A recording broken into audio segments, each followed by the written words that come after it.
注意看，这个男人正在做美梦，一头母蜘蛛爬进了他的裤裆。突然，蜘蛛对着他的大腿，男人瞬间被咬醒。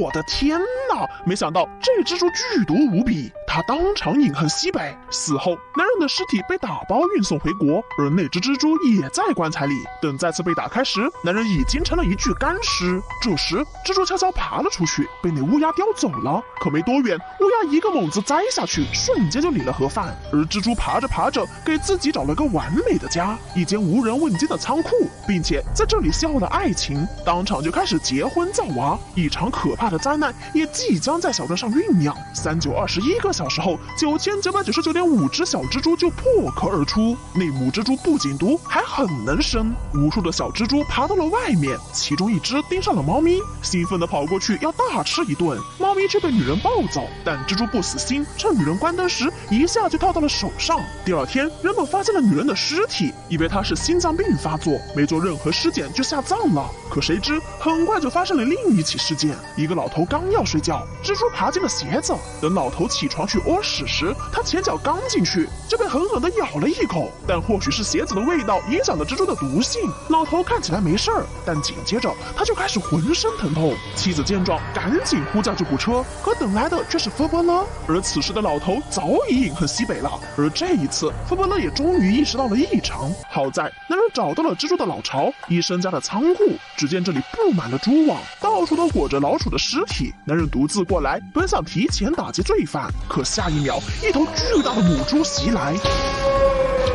这可真是唐僧入了盘丝洞，吃的你连渣都不剩。另一边，医生的家里也被密麻麻的蜘蛛入侵了，几人躲进了浴室，蜘蛛却从门缝里钻了进来。幸好家人及时从窗口逃了出去，可医生却不小心从2楼摔进了地下室。抬眼看时，居然看见了一个巨大的卵巢和一只比拳头还大的蜘蛛，吓得他急忙拿上粪铲防身。可蜘蛛竟偷偷爬上了铲子，幸好男人连猪带铲扔上了电箱，蜘蛛当场就成了烧烤。接着他找到一只打火机和一些酒精，把酒精泼上卵巢，试图把它烧掉。突然，一头巨大的母猪出现，吓得他魂都快没了。危急关头，男人用灭火器一通乱烧，把蜘蛛点燃了。就在他松了一口气时，卵巢里的幼猪开始破壳，母猪居然也没死透。眼见他又要扑来，男人摸到气钉，哭哧一钉钉出，把母猪钉到了卵巢上。就这样一箭双雕，母猪和卵巢一起被烧成了灰烬。之后的几天，人们用百草枯灭光了小镇所有的蜘蛛，一场蜘蛛危机终于得到了解决。话说回来，大家都害怕蜘蛛吗？你最怕什么动物呢？注意看，美女闭着眼睛正在洗头，突然一只蜘蛛扑到了脸上，还好是淋浴呀，蜘蛛被冲进了下水道。可另一人就没有这么幸运了，蜘蛛爬进了帽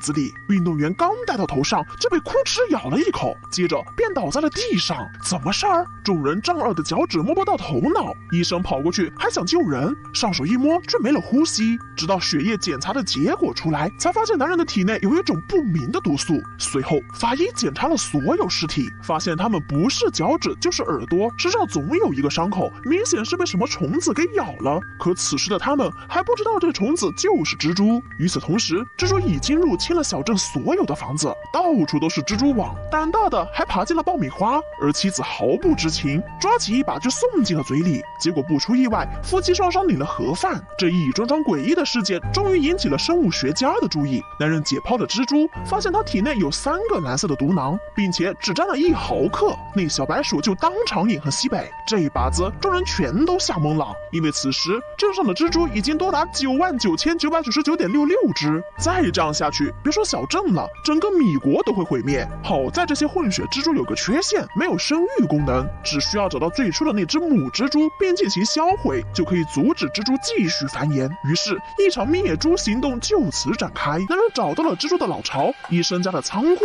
只见这里布满了蛛网，到处都裹着老鼠的尸体。男人独自过来，本想提前打击罪犯，可下一秒，一头巨大的母猪袭来。这可真是唐僧入了盘丝洞，吃的你连渣都不剩。另一边，医生的家里也被密密麻麻的蜘蛛入侵了，几人躲进了浴室，蜘蛛却从门缝里钻了进来。幸好家人及时从窗口逃了出去，可医生却不小心从2楼摔进了地下室。抬眼看时，居然看见了一个巨大的卵巢和一只比拳头还大的蜘蛛，吓得他急忙拿上粪铲防身。可蜘蛛竟偷偷爬上了铲子，幸好男人连猪带铲扔上了电箱，蜘蛛当场就成了烧烤。接着他找到一只打火机和一些酒精，把酒精泼上卵巢，试图把它烧掉。突然一头巨大的母猪出现，吓得他魂都快没了。危急关头，男人用灭火器一通乱烧，把蜘蛛点燃了。就在他松了一口气时，卵巢里的幼猪开始破壳，母猪居然也没死透。眼见他又要扑来，男人摸到气钉，哭哧一钉钉出，把母猪钉到了卵巢上。就这样一箭双雕，母猪和卵巢一起被烧成了灰烬。之后的几天，人们用百草枯灭光了小镇所有的蜘蛛，一场蜘蛛危机终于得到了解决。话说回来，大家都害怕蜘蛛吗？你最怕什么动物呢？男孩狠狠抓着小刀，下一秒居然朝着肚皮使劲地划开，那鲜血滴进海里，而他口中还念着咒语。紧接着，一条巨大的蝎子尾从海里冒出，可它没有伤害男孩，只是把尾巴盖在男孩身上。原来在几天前，这个男人从水里爬出，却不知身后升起一根巨大的毒针，哭哧一下戳进了后脑勺，然后一把将他拖进海里。这一幕正好被男孩的哥哥亲眼目睹，他急忙上去想告诉众人水里有怪物，却正好赶上工头在发飙，工头当头一棍，哥哥瞬间昏死过去。听到动静的弟弟急忙跑了过来，看见倒在血泊中的哥哥，他非常愤怒，可他不敢乱动，因为这群人非常歹毒，在他们眼里，小山几人只是奴隶而已。当哥哥醒后，他交给小山一把匕首，希望他可以逃出这里，摆脱这群人犯。说完就倒了下去，当场饮恨西北。看着唯一的亲人离世，小山的眼里充满了仇恨，发誓一定要为哥哥报仇。于是他用自己的血将怪物引出，然后虚弱的躺在竹筏上，和怪物达成一个可怕的协议。晚上，坏人正要处理哥哥的尸体，这一幕刚好被一艘路过的游艇看到，见男人形迹可疑，女人决定偷偷过去一探究竟。没想到刚进去就被发现了，工头把他逼到墙角，想干些坏事儿。旁边那小弟也没闲着，朝小山靠了过去，但小山可不惯他的脾气，直接哭哧就是一个大炮子。小弟被激怒，一把给他扔了出去，却没想到起身后的小山一声怒吼，直接招来更大的危机。女人吓得瞬间哑巴呆住了，而男人一回头，我的天哪！一只10米长的蝎子就爬了上来，不仅外壳坚硬，还有2只巨大的钳子。可面对如此恐怖的巨兽，男人竟丝毫不慌，脱掉那9块9包邮的衣服，解开那乌黑的秀发，抡起斧头就要跟蝎子决一死战。只见他怒吼一声，直接就冲了上去，锋利的巨斧哭哧一下就砍进了怪物的天灵盖。可与此同时，他也被2个大钳子钳住，摁在地上疯狂摩擦。接着怪物挥动尾刺，直接插进脑门，当场送男人去了西北。但头部受到重创的蝎子随即也倒在地上没了力气。就在这时，女人的同伴赶来，2人趁巨蝎重伤昏迷，将女人和小美救了出来。可突然受伤的怪物居然再次醒来，叫嚣着要把几人吃掉。关键时刻，男人偷偷绕到身后，迅速在周围泼满了汽油，接着扔出打火机，一瞬间燃烧的大火迅速将怪物包围。可受惊的怪物竟一把将老头刺穿，接着将尸体高高举起，一把甩飞出去，眼看火海也伤不到他。男人拿起镰刀狠狠扎进怪物的眼睛，不料却被蝎尾划伤。见怪物已经伤及2名无辜，小美拿出匕首，一个飞扑跃上怪物的头顶，从怪物的伤口怼进去，在他的脑子里疯狂搅弄。终于怪物挣扎2下后倒在地上，彻底失去了生命。可与此同时，男人也因蝎毒发作当场饮恨西北。而女人刚从悲伤中缓过神，就发现小美躺上竹筏，已经随着海流飘向远方。3个月后，女人在一处偏远村落找到了小美的踪迹，可她刚一进门就被眼前的景象吓傻了。只见小美掀开衣服，那肚子里居然满是蝎子幼崽。原来小美的哥哥被人贩子杀害，于是她请求巨蟹帮她复仇，而代价就是替巨蟹孕育后代。我提炼下这个故事哈，小山人狠话不多，一刀划个大口豁，巨蟹尾巴轻轻放，生出蝎子满一锅。我是香兰，下期再见。这个男人正在屙屎，突然茅房开始剧烈摇晃，他以为是谁在恶作剧，提起裤子就出去查看，环顾四周却什么也没看到。于是他重新回到茅房继续屙。很快，那甜美的香味引出海底的一只怪物，向他缓缓靠近。当男人还沉浸在舒畅的感觉中时，那尾巴急冲而上。另一边，男孩和人贩子起了冲突。就在他要被打死时，老板娘发现不对，拉开衣服一看，我去，她居然是个女孩！小山当场变小美。由于这群人只卖男孩不卖女孩，因此老板娘决定放过他。可寸头却不肯罢休，还冲小美嘟嘴巴，这瞬间激怒小美。随着她一声怒吼，整个水屋开始剧烈颤抖，那地板啪啪破开，好像有什么东西要钻出来。慌乱中，寸头一脚踩空掉了下去。众人定睛一看，我的天哪！一只强大的怪物咬住寸头，他两眼睁大，口吐鲜血。等同伴把他拉起来时，我的天哪！他整个下半身都不见了。吓得同伴手一滑，男人彻底掉了下去。众人围过来查看，怪物已经消失了。可不等几人松口气，众人慌忙闪避，只见那带毒的蝎尾伸出，朝着男人而去。他躲着蝎尾的攻击，却没注意身后小美偷偷将滚轮转了位置。就在这时，蝎尾展开尾翼，一口强酸正中男人面门。后退时，他正好撞到滚轮的尖刺上，当场饮恨西北。为了对付怪兽，老板娘捡起一旁的斧头，可他刚拿到斧头，突然有人惊恐地看到了什么。我的天哪！一只10米长的蝎子就爬了上来，不仅外壳坚硬，还有2只巨大的钳子。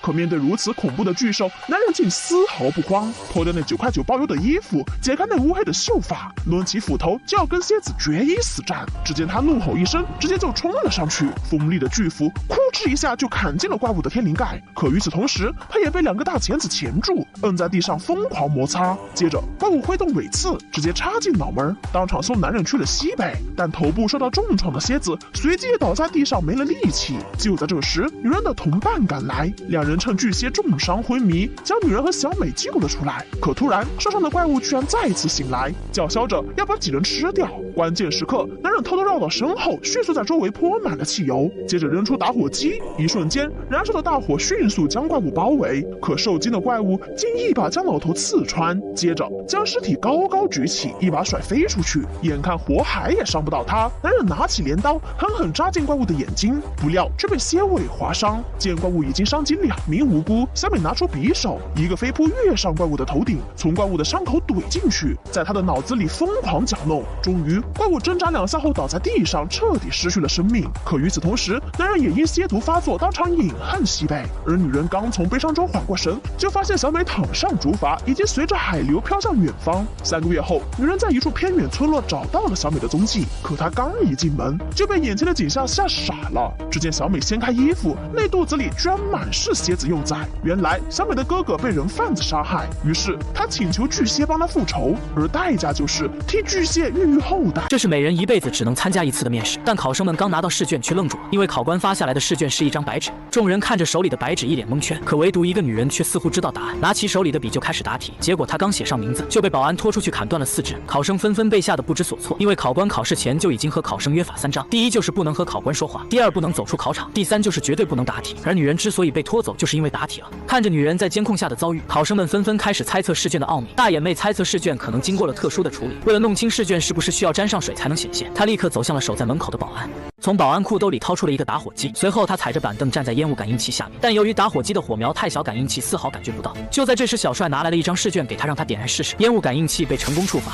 可就当小黑把试卷淋湿后，却发现试卷上的试题仍然没有显现。就当大家失望至极之时，保安突然走了进来，二话不说就把大眼妹抓了出去。原来刚才小帅递给他的试卷是大眼妹的试卷，大眼妹是被他陷害。小黑立刻冲过去一拳将他打晕在地，接着趁着他昏迷将他牢牢绑到了板凳上。眼镜哥见到这一幕，彻底的对考试失去了信心，拿起试卷就一口吞到了肚子里，无奈退出了考场。眼看着考试时间只剩下了10几分钟，被绑住身体的小帅突然颤抖起来，原来是小帅犯病了，必须立刻吃药。眼镜妹拿起药丸就想把药喂给小帅，但却被胡子哥一把甩进了下水道。眼看着小帅即将一命呜呼，眼镜妹于心不忍，立刻打破考场规则呼救。毫无疑问，他换来的则是被淘汰出局。小金立刻摘下发卡夹出来的药丸，随着药丸被喂进小帅的嘴里，小帅没多久就从昏迷中苏醒过来。而此时考试的时间也只剩下了10分钟。只见小帅刚站起来就分析考官事前所说的话，考官说考试的题目只有一个，那就是说明在场的所有人不论用什么方法，只有一个人能顺利通过。听到这里，小帅和小黑立刻冲向保安拿枪，最后小黑抢先一步，可没想到开枪必须需要指纹解锁。趁此情景，小帅立刻把小黑扑倒在地，拿起地上的笔就开始扎他，最后他举起保安的手，利用指纹给手枪解锁。胡子哥为了活命，立刻选择投降，走出了考场。就当小帅威胁小黑也离开时，小金也趁着混乱选择了离开。但就在他离开时，他却大声呼喊了一声关灯。小帅见漆黑一片，立刻一通乱射。等到灯光再次亮起时，小黑已经不幸中弹，饮恨西北。就在这时，小帅突然发现门口还有一双脚。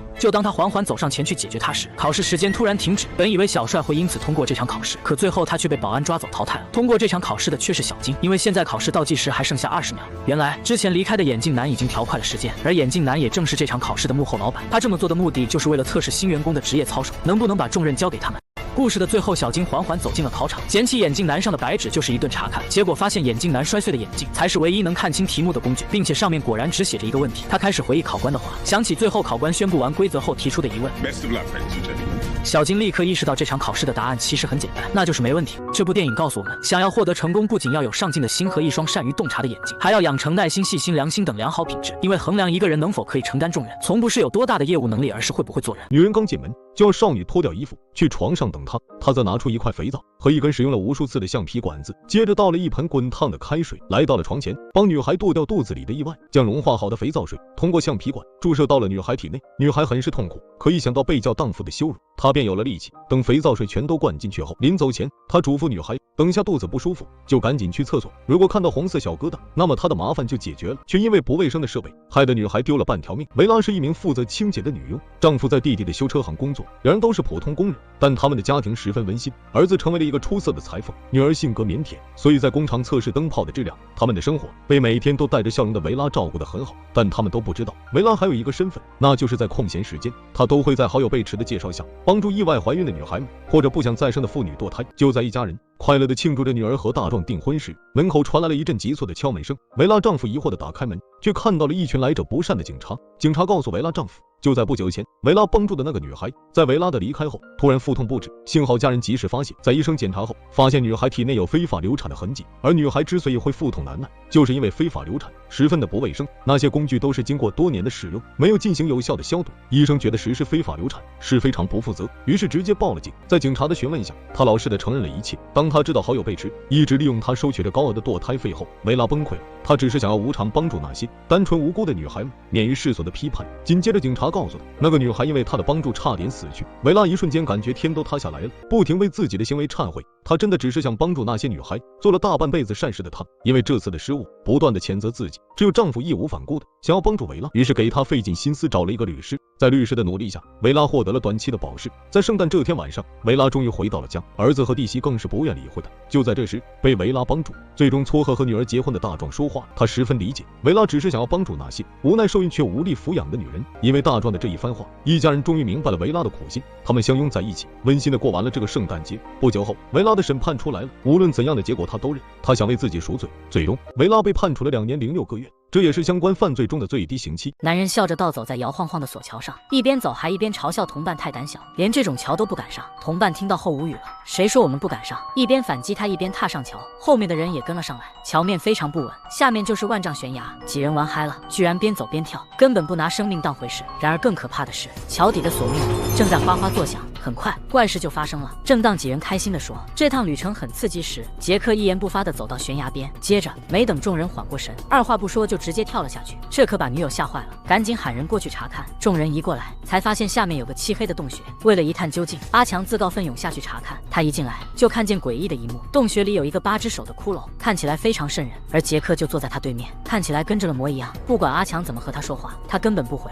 阿强开始怕了，想把杰克直接拖走，可杰克这时却说，不要碰我，否则你很快就会死。从小不信邪的阿强听到这话愣住了，偏要碰杰克试试。没想到杰克瞬间流出泪来，仿佛在和自己的老朋友告别。突然他像中风了一样，直接瘫在地上。阿强很无奈，只好把杰克拖回去。回到住处后，几人看杰克没有受伤，就先行回去了，让女友照顾他。这时女友发现杰克手中紧紧握着一个口哨，上面还有奇怪的图案。等杰克睡着，女友突然发现门外有一个黑影。好奇的女友不顾冰天雪地，直接跑过去看是什么情况。不料对方一动不动，朋友以为他在搞鬼，便使劲地推了推他。没想到这时杰克却说，你碰了我。你马上就要去见阎王了。随后便翻开白眼，一动不动地盯着天空。紧接着，女友像是被人控制了一样，掏出事先藏好的匕首，毫不犹豫地刺向阿强。可怜的阿强只是好心想喊醒杰克，却率先领了盒饭。接着，女友又用匕首把剩下的同伴一个个杀掉，将他们推下悬崖。只见他眼神涣散，似乎在等杰克指示。杰克朝悬崖边望去，女友立即推到悬崖边，直接倒了下去。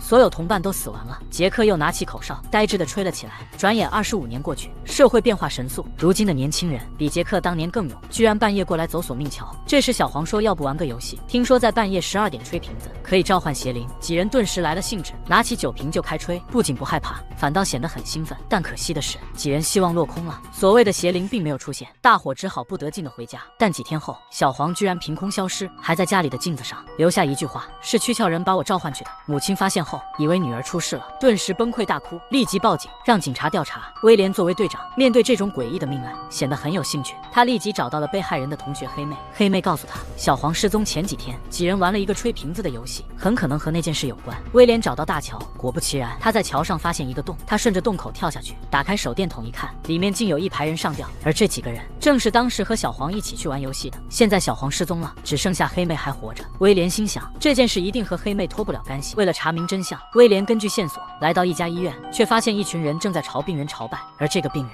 正是25年前的杰克。此刻的他已经奄奄一息。另一边，黑妹正准备去蒸桑拿，只见他朝桑拿房走去，在水汽朦胧中，一个黑影突然出现，吓得黑妹尖声大叫。黑影瞬间移动过来，死死掐住他的脖子，接着拿出剪刀，一刀刀戳去，直到桑拿房被鲜血染红。但在外人看到，这一切却像是黑妹自杀。威廉越发迷惑，只好从医院朝拜的人里抓一个人询问，对方说这是躯壳人的指示，他们不能不从。这都什么妖魔鬼怪？见男人不说真话，威廉哐哐几拳上去，随后回到医院。这时护士却说有人在等你。威廉根据提示走了过去，却发现失踪的小黄居然再次出现，还坐在病床上。他急忙给小黄家人打电话，可对方却说不认识小黄，你找错人了，难道他家人也被洗脑了？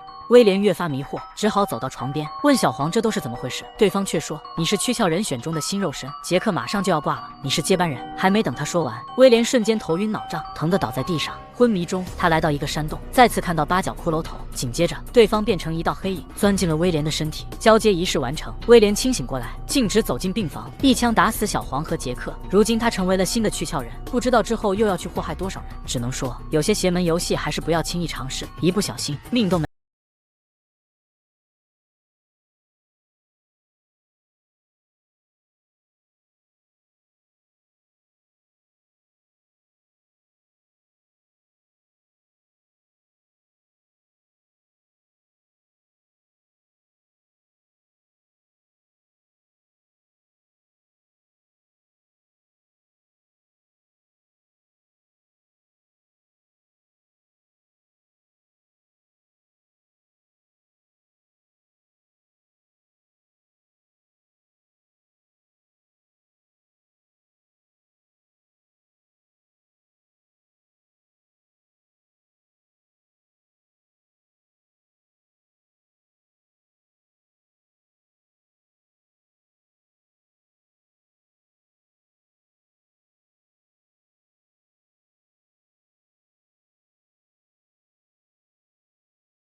能向凯奇警官求助。凯奇得知后，心里非常的愤怒，决定为母女俩惩治这群人渣。人渣一见到警察，他就嚣张地掏出了随身携带的小刀。警察见状，立即掏出了手枪，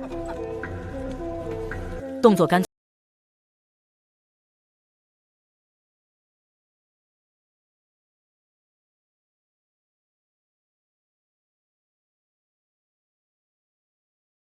理由确实足够充分。解决掉第一个人渣后，凯奇警官来到了瀑布，看着急湍的水流，瞬间觉得这是个极佳的抛尸地点。同伙的死并没有让其他人感到害怕，他们甚至想要找到缇娜是妓女的证据，好彻底摆脱他们的嫌疑。根据不知名人士提供的情报，他的手里有他们想要的证据。两个人渣开车前往约定地点，却发现这里竟然是个瀑布。他们下车想看看约他们的人是谁，还没等他们反应过来，身后就响起了枪声。其中一个人渣被一枪打下了瀑布，另一个人还想求饶，神秘人就对着他连开了几枪，随后一脚将他踹下了瀑布。而这个神秘人正是为缇娜母女报仇的凯奇警官，他伪造了犯罪现场，让警方觉得是两人畏罪潜逃了。现在全世界都认为几个人渣一定是心虚了。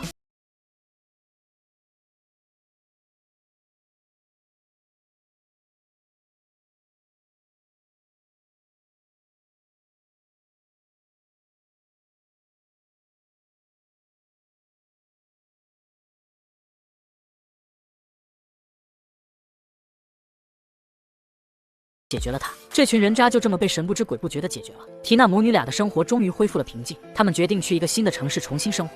离开前，他们提议去感谢了凯奇警官。他们知道，如果不是还有这么正义的人存在，也许他们早就成为了法律的牺牲品。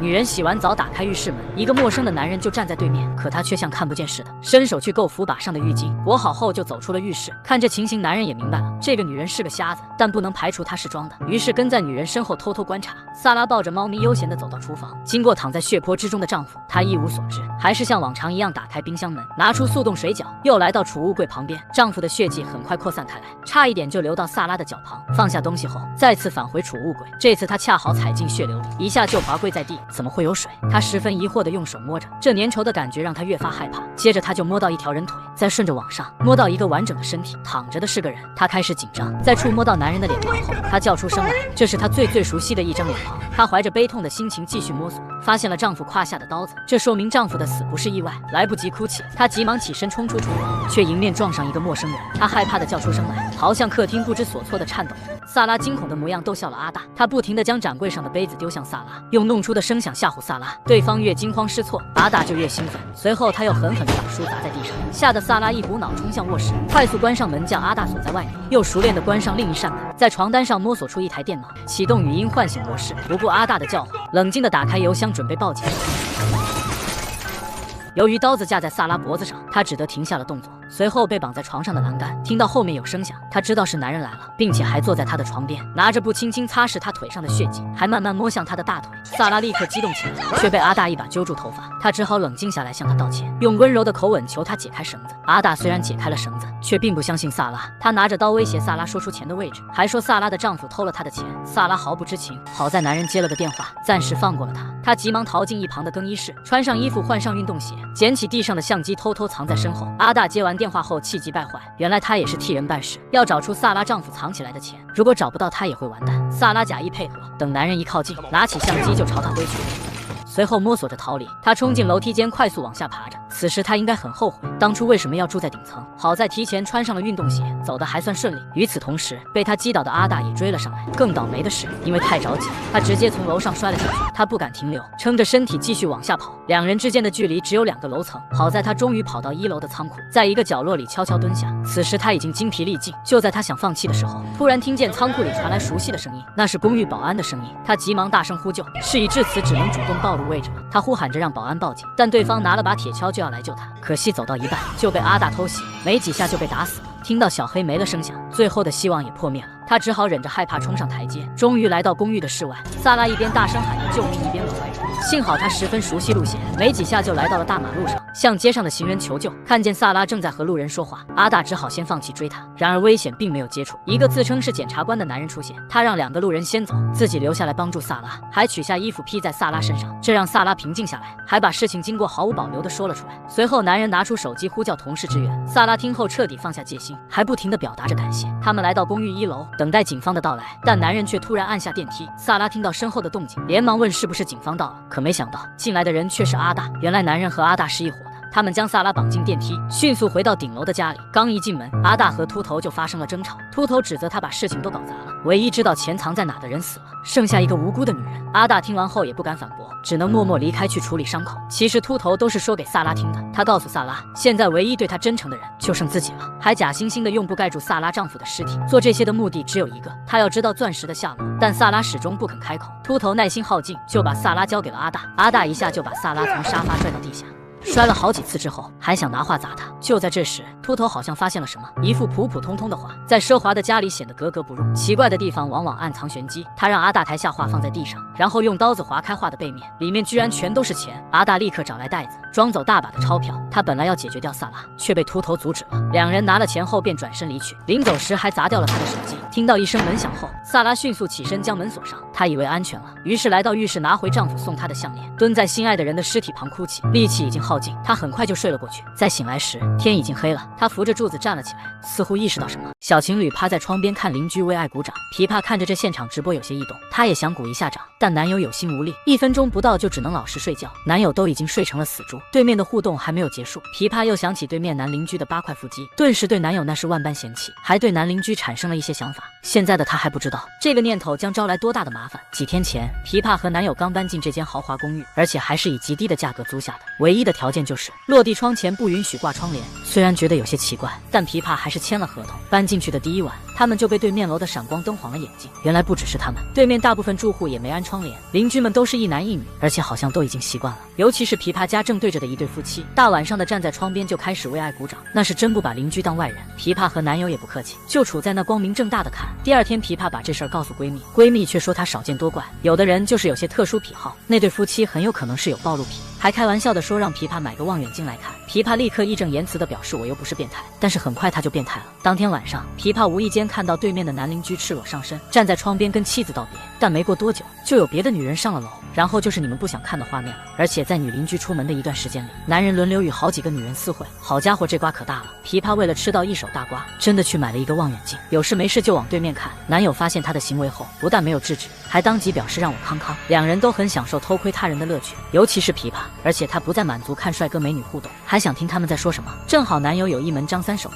那就是制作远程窃听器。琵琶便想让男友给邻居家安一个，男友表示自己倒是愿意，但装窃听器需要去人家家里，他心有余而力不足啊。可是就那么凑巧，邻居家要举办化妆舞会，反正戴着面具也认不出人。琵琶和男友决定乔装一番溜进去，两个人的计划出乎意料的顺利，成功在邻居家的隐蔽处装上了窃听器。情侣俩一回到家，就迫不及待地偷听对面的动静，但这次对面没有在鼓掌，而是在吵架。原来纸包不住火，女邻居怀疑起了丈夫与别人有染，崩溃地质问他是不是真的。男邻居当然是打死不认，甚至还倒打一耙，说你要是不相信的话就离婚好了。女邻居一听就怂了，竟然乖乖道歉求和。琵琶听了愤愤不平，但男友却表示闲事莫管，而且他们窃听可是违法行为，捅出去的话两个人都得吃不了兜着走。这件事一直萦绕在琵琶心头，上班的时候也心不在焉。但女邻居竟然来了他们公司，琵琶心虚不已。好在女邻居只是来配眼镜的，而且两人竟然相谈甚欢，很快就成了朋友。要不要为了朋友的幸福暴露自己是个偷窥的变态呢？男友劝她守口如瓶，偷看别人就够缺德了，掺和人家的家务事不是闲的吗？谁料这一下适得其反，让琵琶觉得他们都是一丘之貉，决定要给渣男一点教训。琵琶利用传真机把真相告诉了女邻居，对方却只觉得是恶作剧。男友让琵琶适可而止，她却决定加大力度，指引邻居找到丈夫和别人用过的小雨伞。这下她不得不信了，失声痛哭起来。男友受不了了，宁拆十座庙不破一桩婚，你搞得人家离婚你满意了，但琵琶却觉得自己做的没问题。他们大吵一架，男友还把望远镜摔坏了，两人不欢而散。琵琶独自在客厅待了一晚上。第2一早，男友主动来求和，琵琶也见好就收，两人重归于好。琵琶还向男友保证自己再也不干偷窥的缺德事了。但就在两人紧紧相拥的时候，琵琶看见女邻居浑身是血，原来她无法接受丈夫的背叛，选择了一死了之。这下闹出人命了，琵琶傻了，男友怒了，立刻忘记自己也算个共犯，表示看看你干的好事，然后便怒气冲冲地收拾东西走人。你小子溜得够快啊！琵琶象征性的悲伤了几天，很快就觉得塞翁失马焉知非福。现在男邻居丧偶，他又分了手，他们不就能凑一对了吗？他心甘情愿当他鱼塘里的小鱼苗。琵琶再次拿起望远镜偷窥，就看见男邻居每日借酒浇愁，他顿时满心的疼爱。看到对方去楼下酒吧买醉，也忍不住跟了过去，然后找了个地方坐在近距离偷窥。但是很快就被发现了，男人倒没生气，反而二话不说坐在琵琶面前，提出自己想为他拍一些照片。琵琶当然知道不可能是单纯的拍照，但这正中他的下怀，马上就跟着男人回了家。琵琶的照片越拍越多，衣服却越拍越少。接下来的画面大家都不想看，我们就跳过好了。琵琶的心已经飞走了，但男友的心却正打算飞回来。他想要和琵琶复合，回到家却发现家里空无一人。抬头一看，对面又是熟悉的画面，就是参与的人员有点不对劲。他又拿起望远镜仔细一瞧，终于看清了那张熟悉的脸。第二天早上，琵琶在邻居家醒来，然后便独自回家，却发现房门只是虚掩着。他推开房门，便看见了恐怖的一幕，男友竟然上吊自杀了。就算再傻，琵琶也意识到男友是看到了昨晚的画面。事情的发展远远超出了他的预料，害死了一个还不够，现在来了个双喜临门。更重要的是，男邻居人间蒸发了，琵琶就此消沉了下来。愧疚和无措让她宛如行尸走肉。一段时间后，她的心情终于有所缓解，闺蜜还安慰她，这一切都是阴差阳错，并不是琵琶的问题，而且当时是男友要和她分手，那她和男邻居发生点什么也不算背叛，要怪只能怪前男友心理承受能力太弱。琵琶立刻顺杆往下爬，表示你说的对。就在这时，她看见了邻居的摄影展广告，虽然对方并没有邀请她，但琵琶决定出席，给邻居一个惊喜。要是能让两人的关系更进一步就更好了。琵琶精心梳妆一番参加，却发现展品是自己的裸照，而且主持人还是男人已故的前妻。 This new exhibition tells a modern fable. It's a tragic tale of a sweet young woman named Pippa. 原来琵琶和男友住的公寓就是邻居所有，他们故意把房子出租，要求不挂窗帘。琵琶偷窥他们的同时，他们也在偷拍琵琶的一举一动。他看到的所有画面都是两人故意让他看见的，那些互动画面、情感纠葛，也都是引诱琵琶上钩。他们亲眼看着琵琶一步步深陷其中，最后还害得男友自杀而死。而且在当初的租房合同上，琵琶和男友的相关权利就被卖给了房东，因此摄影师夫妇展出他们的隐私是合法的。但琵琶当时根本没有仔细看，琵琶崩溃地逃离摄影展，然后冲到摄影师的房子，拿到备用钥匙开了门。一番搜索后，真的发现了一个秘密房间，里面果然全都是偷拍他的设备。琵琶不得不面对现实，小丑竟是他自己，可是他又能做什么呢？琵琶决定搬走。在收拾鸟笼的时候，他意外看见几只小鸟的尸体。琵琶知道男友一直都会用蔬菜榨汁喂鸟，难道是蔬菜有什么问题吗？琵琶进一步想到，那男友的死真的是只是自杀吗？此时的摄影师夫妇正在安然吃饭，女人还得意地向琵琶挥手。摄影师夫妇因为偷窥者这个作品名声大噪，被各大报刊争相采访。这天他们结束采访回到家，就看见门口放着一瓶名贵红酒，上面署名是美术馆。他们没有多想，只觉得是个普通的礼物，一进屋就一起举杯庆祝事业成功。就在这时，传真机吐出一张纸，上面写着：我知道琵琶男友不是自杀，而是你们杀了他。两人立刻拿起望远镜看向对面，果然看见了刚发完传真的琵琶。琵琶撒腿就跑，两人拔腿就追，一路追进了琵琶工作的眼科医院，终于还是追上了他。琵琶也说出了自己的猜想，他怀疑是摄影师夫妇在蔬菜汁里下药，将男友迷晕后又将他吊起来，伪装成自杀的假象，仅仅是为了让他们的作品更有冲击力。两人矢口否认，说有本事你拿出证据啊！但很快他们就没办法嚣张了，只觉得头晕目眩，随后双双昏倒在地。原来那瓶红酒是琵琶送的，里面还加了安眠药。Take one final look, 'cause it's the last thing you're ever gonna see. 然后他将两人放上手术台，撑开他们的眼睛，用激光对准他们的眼球。琵琶流着泪摁下了机器的启动按钮。一段时间后，琵琶租住过的房子搬来了新的租客，但摄影师夫妇已经再也没有能力偷窥了，因为他们已经双双失明，为自己的行为付出了代价。女人独自在家里洗澡，浴室外却站着个陌生男人，可他因为双目失明，完全没意识到自己被一览无余。哪怕对方恶趣味地将浴巾推过来，他也只是隐隐感觉到哪里不对。不过他此时仍旧没有反应过来，而是习惯性走进厨房，殊不知男友已经被人杀害。他就这样开始准备猫粮，直到地上的血液逐渐蔓延，才终于脚下一滑倒在地上。血液的粘稠让他有些恐惧，他顺着鞋子一路向上，先是摸到男友的脸颊，然后又摸到地上的刀子，才终于意识到危险。萨拉这时害怕极了，她拼了命的想要逃离现场，可没跑出几步就被男人一把抓住。她吓得赶忙奋力挣脱，惊恐的询问是谁在那里，但对方却一言不发，故意弄出各种各样的噪音，戏弄着双目失明的萨拉。随着一声巨响，她被吓得赶紧跑到卧室锁上房门，然后利用语音功能对电脑下达命令。Call the police, man! 就在这时，男人已经闯入，他先是将萨拉制住，然后拿着小刀逼近他的脖子，吓得萨拉呼吸骤停。这种紧张的情绪让他忍不住想起过去，原来他曾是一名战地记者，可因为一场意外被炸得双目失明。当他从回忆中醒来，才发现自己已经被绑到床上，而男人还想要对他动手动脚。起初他还能勉强忍受，但却架不住对方得寸进尺。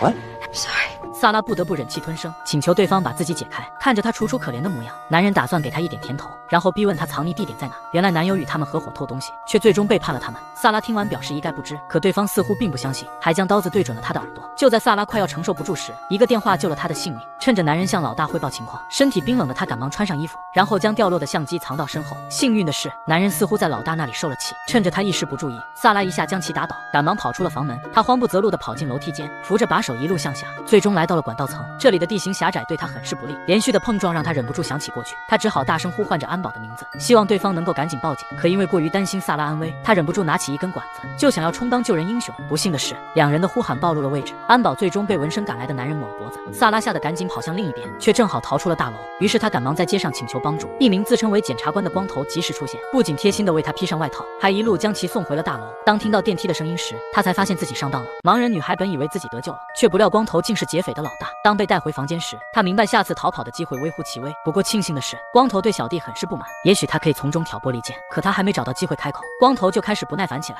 于是他决定让小弟吓唬吓萨拉。但当他被扔到墙边时，光头忽然注意到墙上的照片，于是他叫小弟取下相框，用刀子划开了相框的背面。果不其然，里面藏着20-30万的美金。一旁的小弟忍不住笑出了声，他想不到收获居然这么容易。随后两人就这样离开房间，不知为何特意留下萨拉一命，而萨拉也赶忙锁上房门，全然没注意到藏起来的光头。接着他回到浴室拿起钻石项链，再返回厨房陪在男友尸体旁边。就这样他从黄昏待到了深夜，等到终于决定冲出房门时，两人却再次出现。随后光头拽下他脖子上的项链，质问他其他钻石在哪里。听萨拉说自己不知道，光头便看向了猫咪，他威胁萨拉如果不说实话，就把猫咪扔到楼下。听着猫咪的尖叫，萨拉恳求光头不要这么做，但可惜的是，光头竟真的扔了下去。他想要找光头拼命，可反而被对方制住。就在这时，小弟也看不下去了，他和光头争吵起来，直到脖子上架了把刀，他才最终服软。随后光头再次找到萨拉，威胁他不交出钻石就将他扔下去。萨拉别无办法，只好说男友有个保险柜。就这样，小弟和光头轮番开锁，萨拉也终于有了离间的机会，并且向他承诺只要帮了自己，就告诉他钻石的位置。小弟因此有些心动。就在这时，保险柜终于打开，可出人意料的是，里面只有一张扑克牌。光头因此很是愤怒，他知道必须给萨拉点惩罚才行。盲人女孩被牢牢绑住，又被毛巾捂住口鼻。接着光头毫不留情地倒上水，对萨拉用起了水刑。哪怕他拼命地挣扎，可却始终毫无作用。随后只是给了他一丝喘息的机会，光头就再次戏弄起来。恰在这时，门外响起姐姐的声音。原来今天是圣诞节，他们早已约定好一起度过。但是现在这样一副局面，萨拉只好恳求光头放过姐姐。也许是害怕引起警方注意，光头最终同意下来。不过他还是威胁萨拉，如果敢有多余举动，就将其通通杀掉。等萨拉打开门，她只好说正和男友吵架，不想过这个节日了。可是此时已经快到午夜，姐姐并不想就此离去，还想和她的男友理论一番。就在这时，姐姐的羊水突然破了，她不得不被丈夫扶着赶去医院。虽然很是担忧姐姐的情况，但萨拉还是松了一口气。接着光头将她拉到客厅，又让小弟给自己倒杯酒。他再次质问起钻石位置，当听到萨拉说出阳台时，更是将其一把拉走，似乎打算把钻石独吞。却不知就在被萨拉戏耍时，小弟在倒酒的过程中意外发现冰块里藏着的钻石，于是他赶紧将冰块融化，假装自己什么也没有发现。可惜的是，光头恰巧看到他的举动，因此小弟悄悄拿出刀子，打算趁机接近先发制人。但光头显然有所防备，他还没用出刀子，就被光头一枪命中。接着光头翻出钻石，眼里抑制不住的贪婪。可就在这时，萨拉突然发动攻击，导致光头的枪掉到了地上。不过他毕竟力量有限，哪怕在打斗中砸碎了灯，他也终究没有逃出房间。就在他被按到墙上时，小弟竟然又醒了过来，于是两人厮打在一起。趁着这个时候，萨拉便找到之前掉落的手枪和钻石。不久后，光头解决掉小弟，再次来到阳台。可萨拉的听力非常敏锐，光头只是稍稍一动就会引来一颗子弹。但就在萨拉占据上风时，远处竟燃起了烟花，这严重影响到他的听力。不过没过多久，他就想出了新的办法。只见他将钻石一颗接一颗扔到楼下，逼迫光头不得不采取行动。最终光头没有抵住诱惑，成功被他击杀。就这样，萨拉获得了胜利。随后他将钻石放进容器，再将其放入冰箱进行冷冻。对于一个盲人来说，萨拉有着太多的不利之处，但恰恰是之前战场的经历，让他学到哪怕有多大的劣势，也要鼓起勇气直面眼前的恐惧。